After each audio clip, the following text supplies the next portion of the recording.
Assalamualaikum warahmatullahi wabarakatuh. Alhamdulillahi rabbil alamin. Wal aqibatu lil muttaqin wala uswana illa 'alal zalimin. Asyhadu an la ilaha illallah wahdahu la syarikalah. Al malikul haqqul mubin. Wa asyhadu anna Muhammadan abduhu wa rasuluh. Al mab'utsu lil alamin. Bapak, Ibu, saudara-saudari yang saya hormati, makruh yang dilaksanakan sewaktu melaksanakan sholat berjamaah berikutnya adalah yaitu saf yang tidak lurus. Kalau seandainya ada orang yang melaksanakan sholat berjamaah itu safnya itu adalah melengkung, maka perbuatan yang membuat saf yang tadi melengkung itu adalah hukumnya makruh. Maka oleh sebab itu supaya sholat itu safnya lurus, bagi si imam yang mau mengangkat takbiratul ihram, dia memerintahkan kepada si makmum mengucapkan luruskan dan rapatkan saf. Agar apa? Tujuannya nanti adalah sewaktu kita melaksanakan sholat supaya saf itu benar-benar lurus, tidak melengkung. Kalau saf yang tadi melengkung itu hukumnya adalah makruh. Bapak, Ibu, saudara-saudari yang saya hormati, yang berikutnya adalah bahwa makruh kita melaksanakan yaitu sholat berjamaah itu adalah terputusnya saf. Bagaimana yang dimaksud dengan terputusnya saf? Yaitu jarak antara kawannya dengan kawan yang di sampingnya. Apakah itu samping kanannya, apakah itu samping kirinya. Maka kalau sudah sampai batas bahunya melebihi 1 jengkal, maka dianggaplah orang yang berdiri itu adalah terputus safnya. Kalau sudah terputus safnya yang seperti ini, hukumnya adalah makruh. Maksud saya di sini adalah yang dihitung itu adalah bahunya, bukan kakinya. Maka kalau ada Pak Imam tadi mengucapkan luruskan dan rapatkan saf, bahwa yang diluruskan itu adalah saf dan juga dirapatkan itu adalah bahu, bukan kaki. Maka oleh sebab itu merapatkan yaitu bahu itu adalah hukumnya sunnah. Maka tidak boleh tadi sebagaimana saya jelaskan di atas, tidak boleh melebihi dari 1 jengkal. Adapun kaki itu adalah jarak kaki kanan dengan kaki kiri melebihi adalah cuma 1 jengkal lebih sedikit. Tidak boleh melebihi itu, tidak boleh terlalu jarang. Kalau seandainya kaki yang kita rapatkan, khawatir kaki kita itu terlalu jarang, sementara menjarangkan kaki melebihi yaitu sejengkal lebih sedikit, maka itu hukumnya makruh, apalagi ngangkang.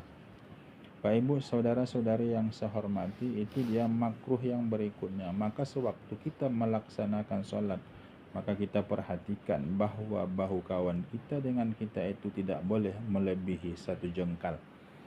Yang berikutnya adalah makruh kita melaksanakan sholat berjamaah itu adalah sama berdiri si imam dengan si makmum. Maka kalau sama berdiri si imam dengan si makmum, maka itu juga hukumnya makruh sebagaimana pernah tadi sudah kita jelaskan di atas. Adapun perbuatan-perbuatan yang makruh yaitu sama berdirinya si imam dengan si makmum. Kalau sama berdirinya si imam dengan si makmum hukumnya makruh, maka hilanglah fadilah berjamaah pada bab fadilah berjamaah yang lalu. Adapun lebih dahulu si makmum daripada si imam, itu adalah batal solat si makmum. Maka oleh sebab itu batasnya adalah sebagaimana yang kita jelaskan pada pertemuan yang lalu, adalah batas tumit si imam kita kalau kita melaksanakan solat berjamaah itu 2 orang. Bapak, Ibu, saudara-saudari yang saya hormati, dan yang berikutnya adalah perbuatan yang makruh sesuai, yaitu perbuatan si imam dengan perbuatan si makmum bersama-sama. Umpamanya si imam dengan si makmum sama-sama baca Fatihah kalau itu rukun qauli, atau si imam dengan si makmum sama-sama serentak rukuknya, atau si imam dengan si makmum sama-sama berdirinya sewaktu i'tidal. Maka orang-orang yang bersamaan pada posisi ini dalam suatu perbuatan si imam dengan si makmum, hukumnya adalah makruh. Hendaklah didahulukan si imamnya lebih dahulu daripada si makmumnya bersamaan dengan si imam. kecuali ada beberapa tempat yang kita disunnahkan sama-sama, yaitu kita perbuat, yaitu dengan si imam, yaitu sewaktu habis pak imamnya membaca ghairil maghdubi alaihim waladdallin, amin, membaca amin itu harus bersamaan aminnya si imam dengan si makmum, dengan bersamaan aminnya si imam dengan si makmum, dan diaminkan oleh malaikat. Dalam sebuah hadis dijelaskan, maka diampunilah dosa-dosa mereka. Bapak Ibu saudara-saudari yang saya hormati, kapan lagi bersamaan yaitu bacaan si imam dengan si makmum, yaitu sewaktu membaca zikir. Zikir yang dianjurkan dalam sewaktu sholat, yaitu seperti minta pertolongan kepada Allah atau minta perlindungan dari azabnya Allah. Maka pada posisi ini sama-sama, yaitu kita membacakan zikir seperti itu pada pertemuan yang lalu. Kalau ada seseorang imam membaca yaitu ayat rahmah, maka kita minta yaitu rahmatnya Allah. Kalau ada si imam itu membaca ayat azab, maka kita mendoa pengampunan dari Allah. Bersamaan kita membacanya, bacaan si imam dengan si makmum itu bersamaan. Dan yang berikutnya adalah bersamaan bacaan si imam dengan si makmum itu adalah sewaktu membaca kunut. Karena ada pak imam yang tidak membaca, yaitu setelah membaca kunut itu sampai pada fa innaka taqdi wa la yuqda alaik. Kalau seandainya si imam tidak membacanya nyaring, dibacanya perlahan, maka si makmum dengan si imam harus bersamaan membacanya. Si imam membaca perlahan, juga si makmum membaca perlahan. Kecuali si imam membaca fa inna taqdi wa la yuqda alaik, si imamnya membacanya zihar, maka si makmum cukup membaca ashhad atau amin. Kalau seandainya dia mendengar yaitu bacaan fa imam fa innaka taqdi wa la yuqda alaik, yaitu kalau dibaca fa imamnya dengan zihar, maka kita cukup membacakan amin.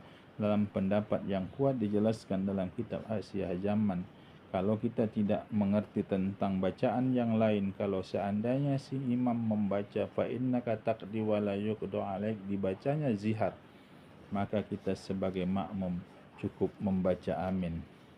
Bapak Ibu saudara-saudari yang saya hormati, ini pada tempat yang dianjurkan bagi si imam dan si makmum boleh bersamaan. Adapun di tempat-tempat yang lain, maka bacaan si imam dengan si makmum makruh bersamaan. Apakah itu perbuatan, apakah itu ucapan, maka makruh kita bersamaan. Maka pada tiga tempat ini disunnahkan kita bersamaan. Kenapa? Karena apalagi membaca amin dengan bersamaan baca amin pak imam dengan si makmum, maka diampuni oleh Allah dosanya. Apalagi sewaktu bersamaan bacaan imam dengan si makmum itu dan juga diaminkan oleh malaikat, maka perbuatan itu adalah diampunkan oleh Allah dosa-dosa mereka yang membacakan amin. Bapak Ibu saudara-saudari yang saya hormati, makruh yang berikutnya yang dilaksanakan yaitu sewaktu melaksanakan sholat berjamaah adalah kalau seseorang itu berdirian sendirian satu saf. Kalau ada saf yang penuh lantas masuk saf yang berikutnya, maka dia berdiri sendirian di belakang, tak ada temannya, tidak diajaknya orang yang saf di depannya untuk membantunya di belakang. Maka kalau dia sendirian sewaktu melaksanakan sholat, apalagi sampai habis pelaksanaan sholat itu dia sendirian, maka selama itulah dia memperbuat yang makruh sewaktu melaksanakan sholat berjamaah. Maka oleh sebab itu, kalau kita yang berdiri satu saf di belakang sendirian, maka hendaklah kita setelah mengangkat takbiratul ihram, kita ajak teman kita yang bagian kanan paling ujung untuk mundur ke belakang menemani kita supaya mendapatkan fadilah berjamaah. Bapak Ibu saudara-saudari yang saya hormati, ini saja dulu pertemuan kita pada kali ini. Terima kasih atas segala perhatian, mohon maaf atas segala kekurangan. Wabillahi taufiq wal hidayah. Assalamualaikum warahmatullahi wabarakatuh.